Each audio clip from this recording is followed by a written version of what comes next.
10 milions de parlants repartits entre Espanya, Itàlia, Andorra i França, incloent regions com Catalunya, les Illes Balears, València, la Catalunya Nord, la Franja de Ponent i l'Alguer.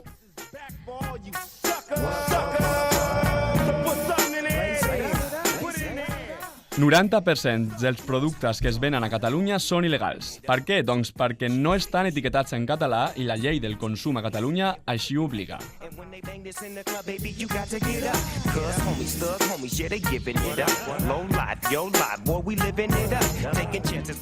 8,4% de sentències judicials en català a Catalunya el 2016, arribant a un mínim històric.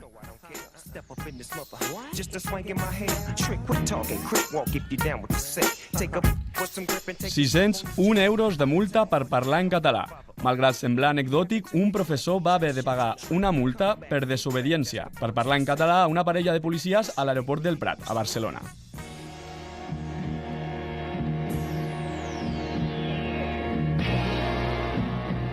$13 milions de reproduccions a YouTube sumen els vídeos de Pound Gang, el grup de música trap en català.